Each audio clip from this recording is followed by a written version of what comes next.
Spiritual Fitness podcast. We're back again, and I'm excited because she's a Virgo. We talked offline, but welcome Keren Eldad. She's a leading executive coach. She's an author and the unapologetic voice calling out the toxic cycle of overachievement. And she has her new book out, The Modern Gilded Cage. Keren, welcome to Spiritual Fitness Podcast. How are you today? Oh, it is such a pleasure to be here, Eric, talking about Gilded. I'm super excited for this conversation. Yeah, so let's just tap into that. Gilded. What is the word? Where did it come from? How do we get to this opportunity to learn what's gilded within our cage of life? Gilded was an analogy that came to me when I was watching a series about Truman Capote last year. And they were talking about how Truman Capote, the author, was friends with all of the most well-heeled ladies of the Upper East Side, the fanciest women on the planet. And then when you took a look inside their lives, you noticed that it was all a sham, that they were showing this facade of perfection, but underneath it, there was anxiety disorder, overwhelm, affairs, serious addiction situations, and so on and so forth. And I thought this is a perfect analogy of a gilded cage. A gilded cage is a cage that looks golden, but is actually just covered in gold. Think Donald Trump's toilet. And the real metal underneath is quite rotten. The analogy is perfect for many of the overachievers that I have worked with over the many years and for my own life, where everything looks really beautiful from the outside, but you're actually just trying to cling on to a suffocating environment of your own making, and you feel trapped. You literally feel like a life that you're living is not the life you're supposed to be living, and you don't really know what else to do because technically it is working for you. Does that resonate? That's what I was in for a good amount of time, especially in LA. I call it ego success. I call it success, not fulfillment. And going through a dark night of the soul, my soul couldn't keep up with that gilded cage that I was in, because I was presenting to be this positive, happy, life is great, life is good, but I'm really sad inside. I'm really hurting. It's a lot of trauma, it's a lot of pain, but it was rooted in emotional abandonment, right? I want you to like me, so I'm going to use my pain to be successful. And guess what? It did work. I did make money. I did have some fame. I was on several TV shows. I wrote books. But when it all came falling down last year, I was empty, and guess who was around? No one. Eric, that's exactly right. That's exactly powerful. You basically just told my story from 10 years ago, except it wasn't no one was around. I was sobbing in the shower. The only way out is suicide. That is actually something that happened. Suicidal ideation is, of course, very common. So yeah, for sure. To normalize this. I remember that moment of just understanding that I live in the best house I've ever lived in. Every picture on Instagram looks more desirable and chic. I technically married to a tall guy, which, as we all know, that's the holy grail. Yeah, why do women love tall guys? What's that about? I don't know, whatever. And I had the C-suite prestigious job, but I mean, everything was empty. It felt empty. It felt aimless. The marriage was abusive and horrible. My regard for myself as a result of that, because I was basically sacrificing who I really was for success, made me feel really bad about myself. It was all just nothing. Yeah. But from that nothing, Eric, you and I went, wait a minute. Is it possible we've been doing everything wrong? And that everything starts to change, right? Yeah, and it's so interesting because went to school, graduated with honors, came to LA, took the risk, followed my dreams, did all the things. Yes. No. What is life? Why am I here? None of this stuff matters. What do I really want for myself? And the biggest thing that I learned, I didn't love myself unless I was successful, if I was achieving, or I was making other people happy, or I was helping them. If those patterns of my ego wasn't alive, I did not love Eric. Yeah. Shame, guilt trip, put him down. It made him feel like you're nothing. You're nobody. You didn't accomplish anything. You're running in a cycle. But I had no awareness. And where I'm from, you're doing it. It didn't feel the way it looked. And you just said it was a cycle. It was a cycle. It's so hard to interrupt a pattern. And that's why I talk about the toxic cycle of overachievement, because you're basically feeding yourself more dopamine.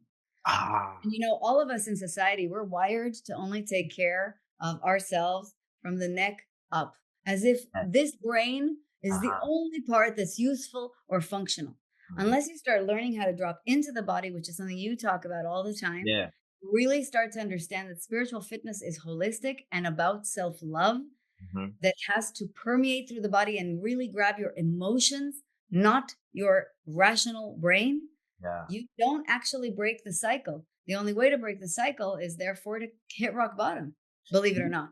Yeah, let's talk about rock bottom because you're so great. Like, you're so intuitive. They say Virgos are the most intuitive signs. Last year, literally, that's all I was watching videos on. What do you do when you hit rock bottom? What do you do? How do you, like, because I was at rock bottom. I was like, I got to a point, I said, you know what? Fuck it. I'll just lose everything. I don't even care no more. I don't want to fight because it wasn't fear. It wasn't that I could lose everything. It was the energy of losing everything that was taking over my life, my mind, my body, my soul. I was like, I just don't care anymore. I just want to let go. I don't want to fight, you know? But that's what's so wonderful about rock bottom, because for better or worse, there's nowhere else to look but up. I think that rock bottom, severe trauma, I'm sorry to say this, and this may offend people, is one of the fastest ways to enlightenment you can have. Eckhart Tolle experienced it, Byron Katie experienced it, I have experienced it, and I hope you have experienced it too. Oh, yeah. Because it's the fastest way up.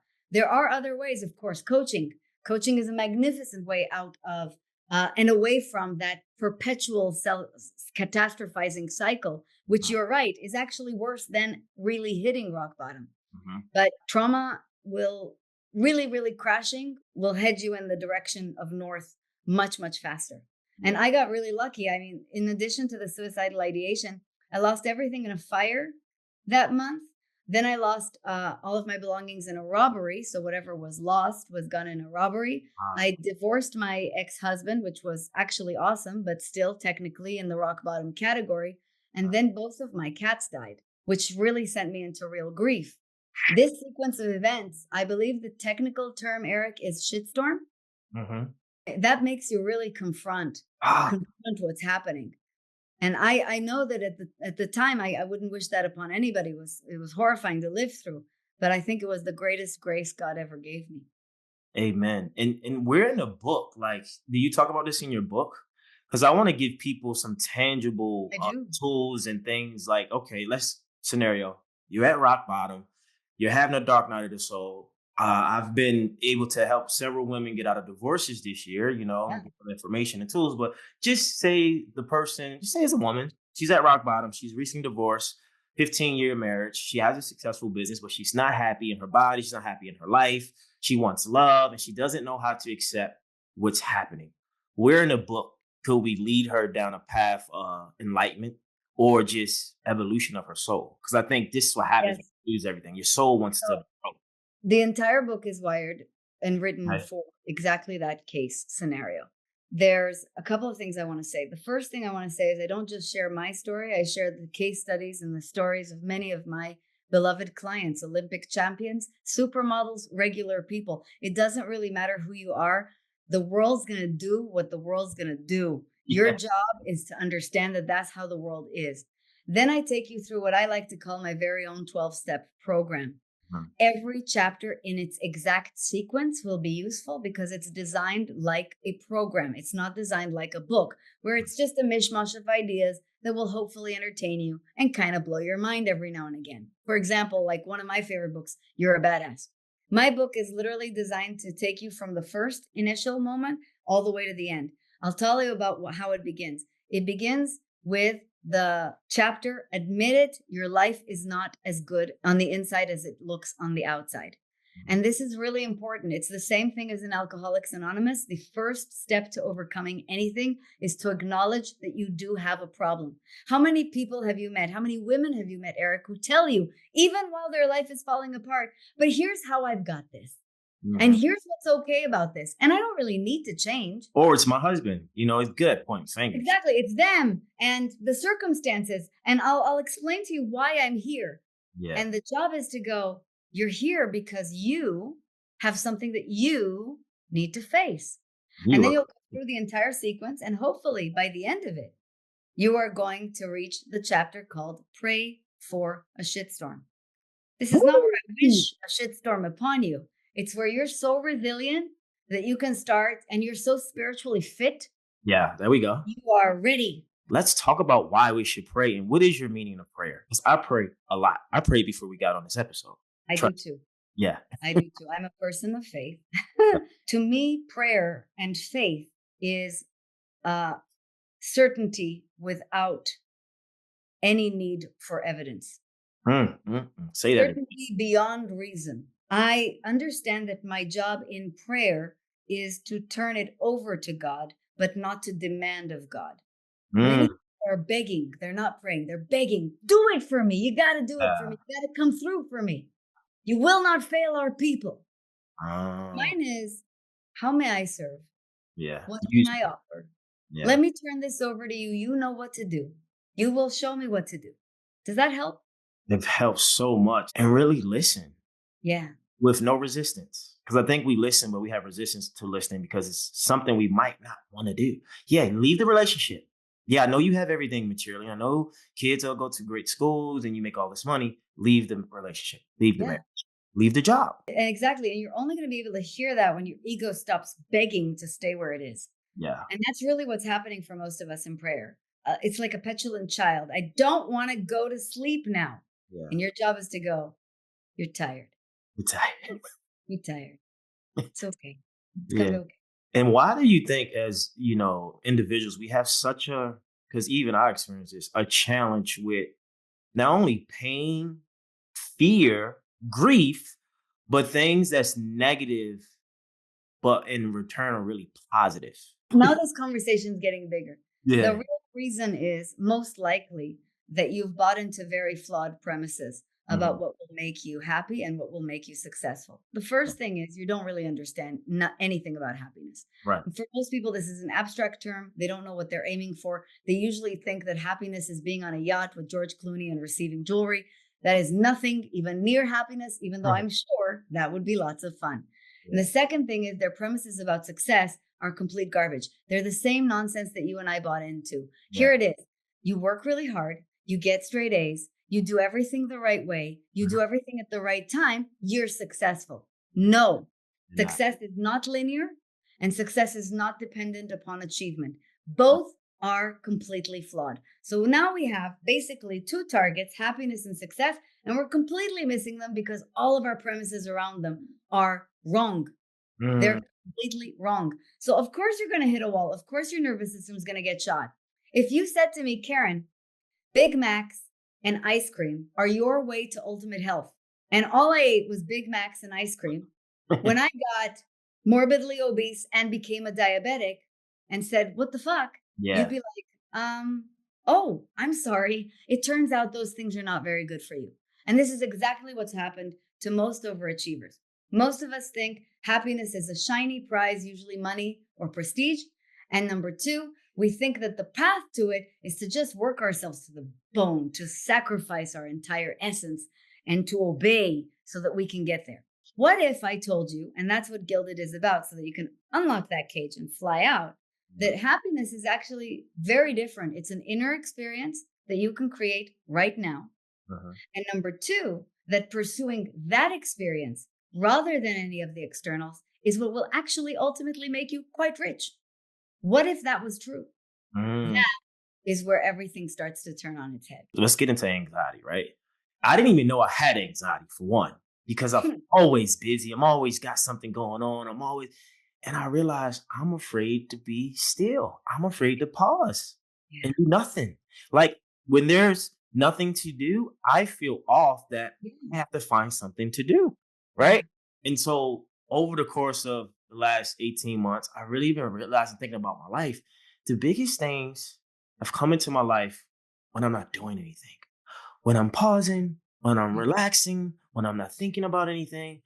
My biggest wins in life happen. But you Rest. got to rewire in order to get there because, I mean, again, let's go back to the cultural premise. Then the dominant cultural premise of our time, Eric, is work hard, period. Yeah. Hard work is the most important ethos in American society. So if that's what you're taught, then busyness is a virtue. And of course, busyness is a virtue. Then you have 2 free hours in the day. And if you're not reorganizing your closet and shopping for groceries and answering all your emails, you feel that you are an useless, Unproductive. lazy, unproductive soul. And this adds to your anxiety. Mhm. What if instead we started to understand what you have, which is nothing needs to happen this red hot second?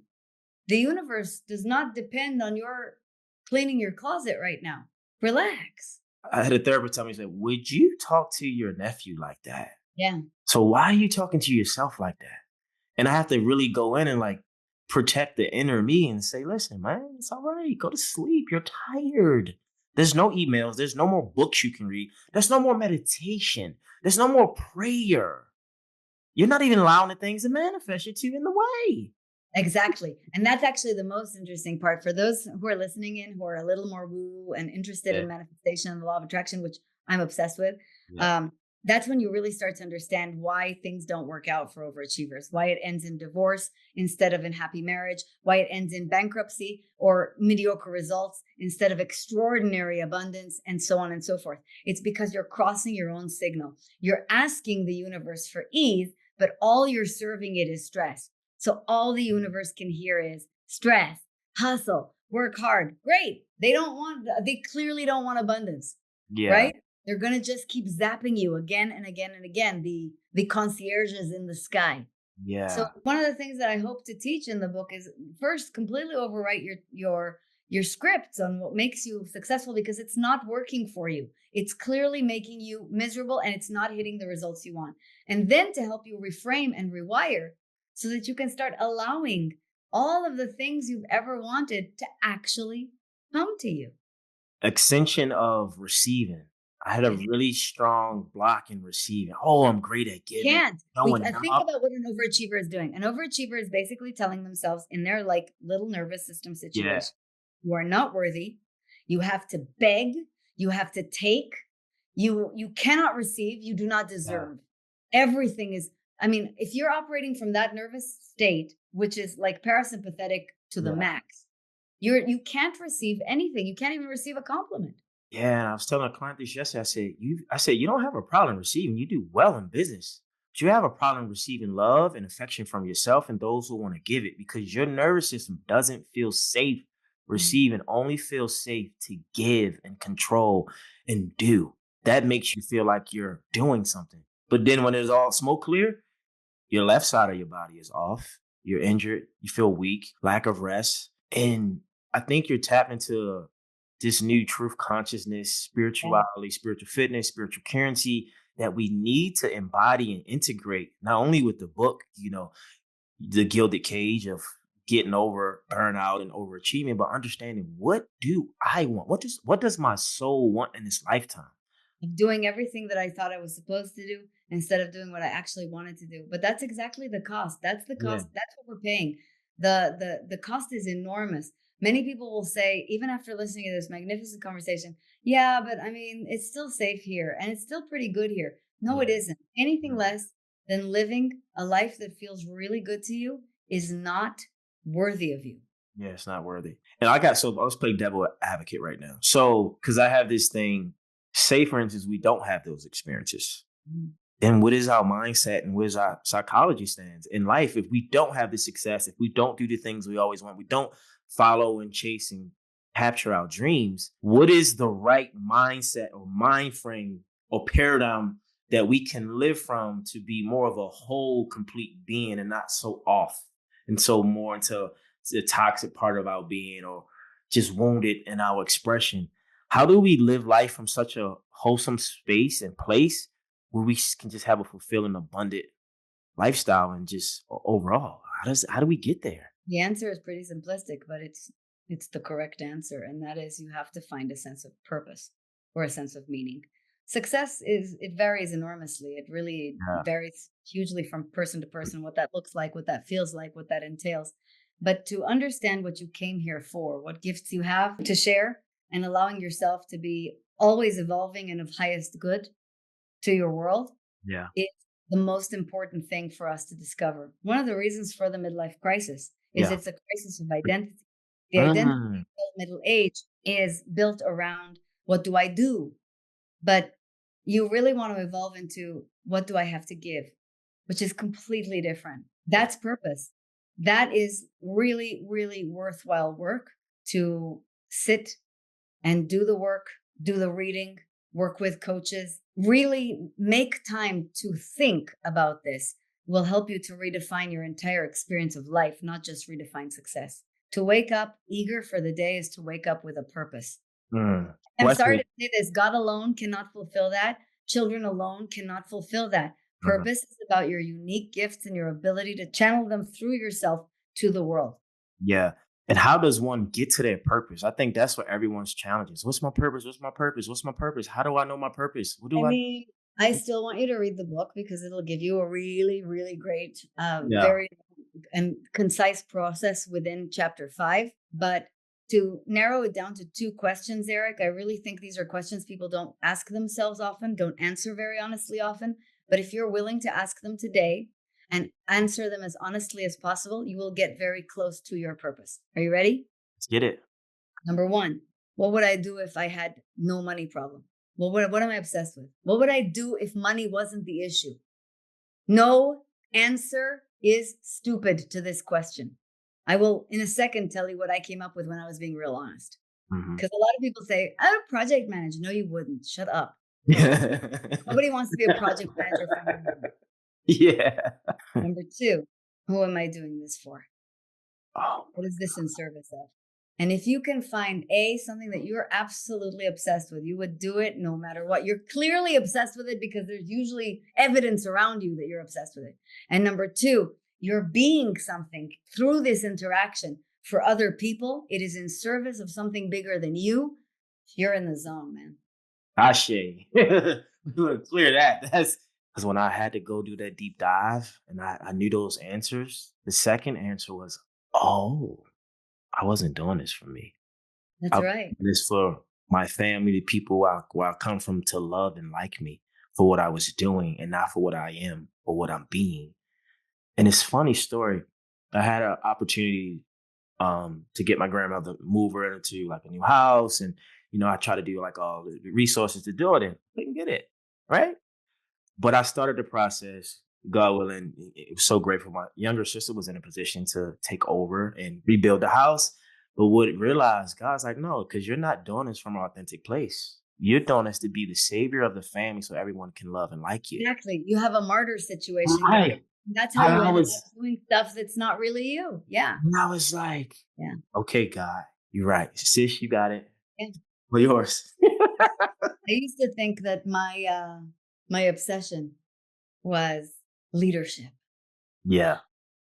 Nonsense. Absolute nonsense. When somebody asked me that question for the first time and said, literally, what would you do if I gave you $1 billion?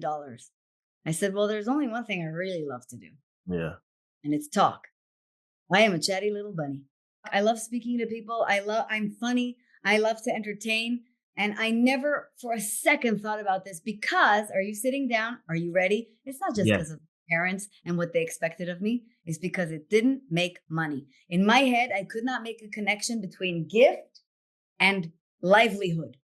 So I just Mhm. traded on whatever would make money. Yeah. And that's how so many people end up in terrible jobs instead of doing something they genuinely love. An author, a speaker, a coach. Yeah. And I'm gonna be transparent with a lot of people listening because I don't want you to get it twisted. Because I think a lot of times people look at things and they don't really know what's behind it. I've been for years doing the things I love. And the challenge is how do I do it at scale? Right. And that's been the biggest challenge. It's not that I couldn't do it and I couldn't make money. It's like it's a challenge, and I think that's what people are afraid of. But I love talking to people like you. So I'm like, I'm holding space because I'm reading the books because I want to, this is my life's work. I don't have this podcast like, oh, don't have a podcast. Oh, we're gonna make all this money. No, we're gonna make all this impact. Exactly. We're gonna have all this impact. Because of the second question.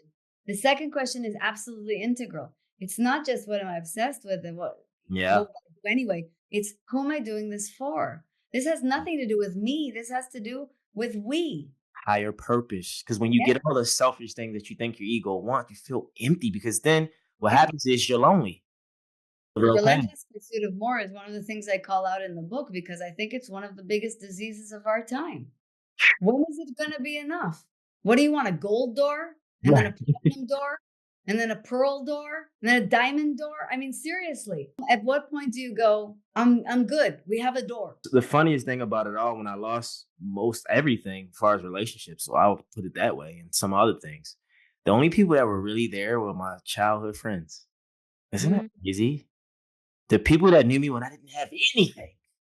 They're the only ones who are meaningful anyway, right? E, what's up, man? They know me for me, not for what I can do and what the world knows me as. So, yes, thank you for saying that. And I think people just need to know it's okay where you are right now.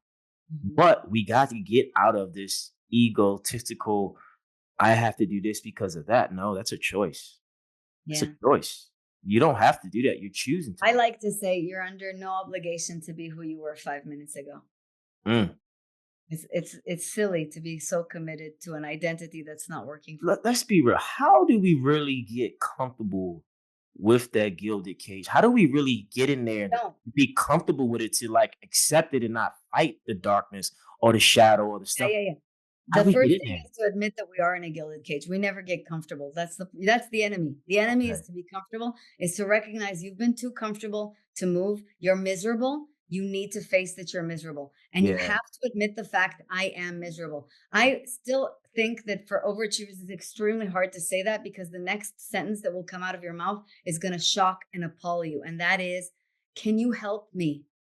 We Yeah. not only like to admit that we are miserable, we do not want to ask for help Help. because it Yeah. makes us feel and look weak.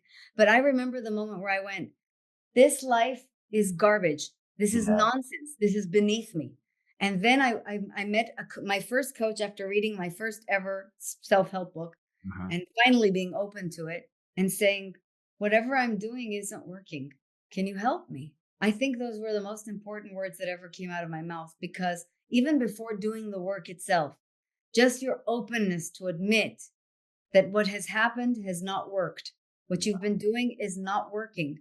And asking somebody else to fill in that spot, that blind spot for you, is Mhm. going to be extraordinarily useful. And then the next thing, the next tactical step that you must take is fill that blind spot, reframing your beliefs and recreating a life that you really love. And you can do that via, I mean, luckily we live in a universe where there are so many books. Books Yeah. cost $25, guys, or 15 to $25. It's nothing compared to an investment of a coaching program, let's say. Videos are free. Yeah. Podcasts You are have a lot free. of videos on YouTube. By the way, I go mean, yeah, I think on her about TED this all talk. the time. Yeah. Like, Eric, there's so many resources just through your platform. It's Yeah. just insane. And then on top of that, you can also find exceptional teachers. And exceptional teachers are here to take you the rest of the way. When you're ready, we will appear. And yeah, because I wanted to talk on that because you're an executive coach. You help some very highly successful people, great people who've been through a lot, done a lot, and still probably see a lot. What I've noticed in my lifetime from who I get to be in front of and around, the most successful people have coaches. The most Yes. successful people are willing to invest in themselves. And I think people who haven't reached that level or they don't have the proper perception, because a lot of these people do have imposter syndrome as well Mm-hmm. after years of Big making so much time. money. Yeah. But behind the scenes, like they have coaches, like they got spiritual people, they got healers, astrologers, Oh, yeah. numerologists, they doing acupuncture. So can you speak on a benefit of investing in yourself and why it's important? Because a lot of people like, oh, I don't have the money. I was like, no, no, no, no, no, no. Listen to what you're saying. You're saying you don't have the money because you don't want to invest in something that doesn't make sense to your brain right now. Yeah. Because you'll go buy those $250 tickets to that concert. You'll go buy that bag, that Chanel bag. You will go and spend all this money on Nonsense. right. How do we get to a space where we say, because I had to learn it like, I'm so good at pouring into people. Why won't I pour into myself the way I pour into people? Let's answer the first question. So I'm obsessed with Michael Jordan because, like so many people, I discovered The Last Much. Dance.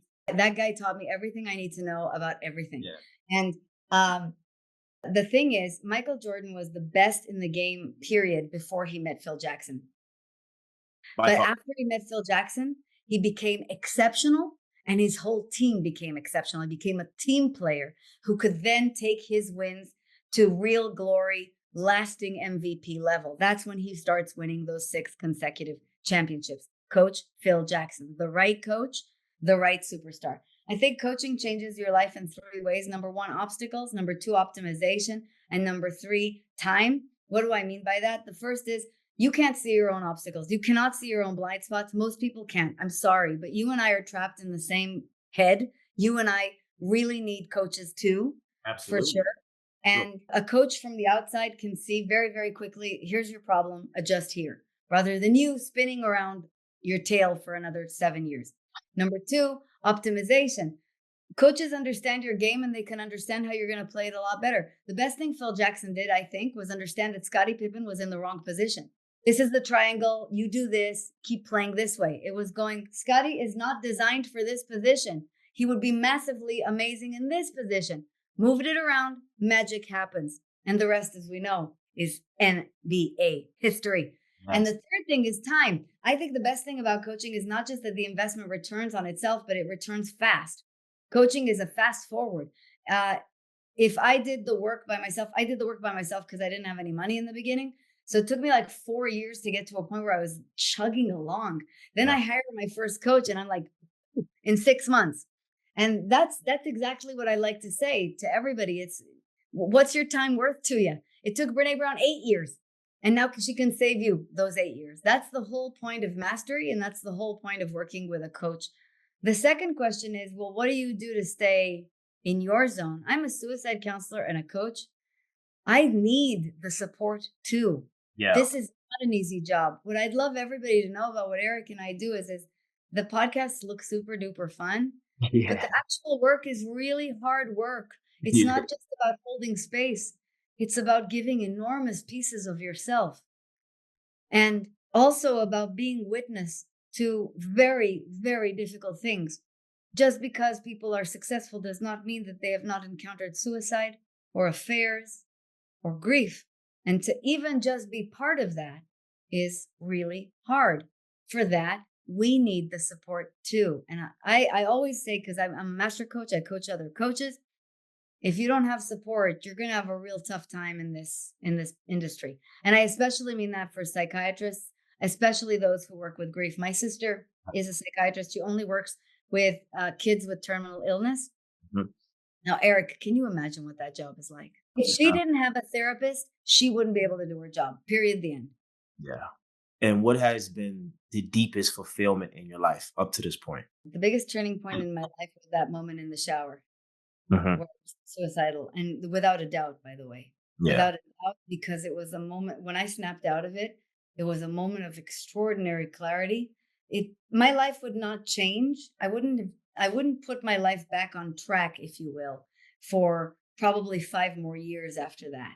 But that was the moment that kind of set into motion the process and the way of thinking that ultimately changed everything for me. The biggest thing that's happened since then, the happiest thing, isn't actually just the fact that I get to work and live the way I really want to, which I think is the biggest privilege in life. Mm-hmm. But I think it's actually my marriage. I've become one of those freaks who actually likes their partner. That's good. I like to say that I hope Ryan never dies because I love to be in the same space with him. I wish, if I had one regret, it was that we didn't meet earlier. We only met in our 40s, so. Congratulations. Hey. Let's see how long we can ride it out. But I also think that that's a manifestation, right, of how sweet things are. I don't think you can access this level of intimacy until you're really intimate and fulfilled with yourself. Let's talk about intimacy. What type of intimacy is this you're saying? Because I've been learning a lot about intimacy as a man. Especially for women. Yeah, this is a running thing. Men want respect, women want love. I said, I beg to differ. Men really want peace beneath respect, and women really want intimacy beneath love. Because you get a guy, I love you, but there's no intimacy. No. What is being in a really fully committed marriage partnership that has full embodied intimacy? I think most people, when they aim for marriage, when they aim for a relationship, when they aim for a partnership, are doing the same thing that they're trying to do with success. They're essentially solving for externals. They want them to be successful. They want them to be a certain way. They want things to be in place that sort of align with what their image is of happy marriage or makes for stability. This is absolutely way off. There's only one thing you should look for. Only one. And it's ease. I learned this. The first time I had an epiphany around this was I was watching Oprah and Jerry Seinfeld was on. He was 45 years old at the time, and he was about to get married. And Oprah said, "What's up?" And he said, "Well, after buying my 100th Porsche and selling Seinfeld for $250 million and having a lot of issues with dating, issues he says that he was enjoying very much, meaning a lot of great sex, no real meaning. He met this woman and he remembers the moment she came into his house. And it was the first time, he says, that it felt like she had always been there. It did not feel like somebody new came into the house. I always say, I remember when I met Ryan, even when I was just getting to know him, there was nothing foreign there. There was nothing phony there. There was no reason to pretend anything there. There was no reason to worry about anything there. It was just, oh, there you are. I know you. I know you. Damn, this is so good. And a lot of people are like, but how do you know? I promise you, I know how frustrating it is to hear this. Right. You will know. And by the way, let's talk a little bit about what it's not. Okay, for the young people out there. It's not, oh my God, I have to have sex with this right now. The drama, the high emotion, the excitement. No. Yeah, and to be quite frank as a man, it's the first time in my life I experienced not having lust over a woman. Exactly. And it's not even there. Like, it's not even. It's clearly not. Yes, it is. It doesn't feel like I will die without them. It does not feel like that. Those feelings in your teenage years. Yeah. I'm sorry if you're still experiencing them. Yeah. Yeah. It's beautiful because it's light, it's easy, it's peaceful, it's calm, it's quiet, but it's so authentic and so intimate and so. Thank you for being in my life. I really appreciate you. Can I have a hug? It's like one of them. Yeah, exactly. And it's not even like overly sexualized. Oh my God. Damn, we just have a good time together. It feels like home. Feels like home. There you go. So I think, I don't know if you're taking on relationship clients, but maybe a relationship expert. Because I know that this is going to shock you, Eric, but most people who are overachieving are definitely not functioning very well in their relationships. Yeah. Yeah. Because they're so controlling. And it's natural. Again, that's how you learn to behave to get what you want. In love, that does not work.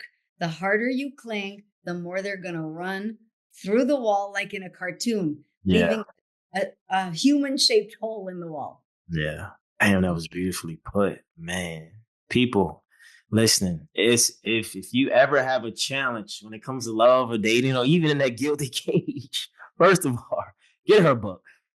Keren Eldad, she's amazing. She's incredible. She's such humorous. She's everything. But she's done the work. She continues to do the work. She's holds space because of the work. But more importantly, she's her most authentic self in every way. And I think, and on this podcast, for me, the intentions is how can I be more valuable, right? As a speaker, listener, how can I be authentic? How can I share some of my weak points and vulnerabilities? And how can I tap into the intimacy of the people listening to let you know, like, we're all human. We're all having a human experience. We all have struggles. We all have plights and we all suffer. I don't have all the answers. I'm not perfect. I don't want you to think that I am because what you see, I smile a lot, but it's a lot of pain behind my smile. But at the end of the day, life is good because we get to do this and we get to listen and we get to be and we get to learn and we get to earn wisdom from our highest expression, our soul, and we get to connect to God and just surrender to every moment. And Keren, I just want to say I'm grateful for you. I felt like I've known you for a lifetime. I couldn't attract this type of energy onto my podcast, into my life, if I didn't go through what I went through a year ago. If I didn't go hike Machu Picchu and do plant medicine and open up my heart and get out and let my divine feminine come in and soften a little bit and just kind of receive and trust more, I couldn't have these experiences on my podcast. So I don't want one moment for you to get it twisted. It takes work. And a lot of the work that happens is off camera, behind the scene when no one's looking. So I'm just happy that you are who you are in this lifetime and that you shared some of the truest things I could take in as an individual, as a person, that people listening and watching will take home and they will integrate this in their subconscious because it's that authentic and it's that real. Um, but how can we find you, and how can we get more of who you are, and how do we tap into the frequency of what you offer? I mean, I know you got executive coaching. I think I was watching something on YouTube about 10x success. Thank you so much, Eric. I want to say, first of all, that it's always a delight to have a real conversation, just Yeah, a real conversation, a deep conversation. Charlemagne the God has a book out about how much he hates small talk and how deep yeah, conversations are the only thing. And that really resonated with me. I also really love podcasts that are just not about nothing. yeah, They go straight off the deep end. So this has been yeah. a delight. The book is called Gilded, and you can get it on breakfreewithgilded.com or, of course, on Amazon, Barnes and Noble, and wherever books are sold. Yeah. And I only offer one program, which is private coaching, one-on-one coaching through the end of this year, and that's on KerenEldad.com. And as we discussed, Keren is spelled with 2 E's, so Yes. not like the meme. So, people, listen, this was incredible. Go follow her. By the way, what's the Instagram handle? At Coach Keren. At Again, Coach Keren. Keren. Keren. Follow her. Get her book. I'm gonna put everything in the show notes. Subscribe, share, like, and just tap into the consciousness of Keren. Keren, you're amazing. Thank you. This was a Eric, great episode. equal pleasure. Thank you. Yes, we did it.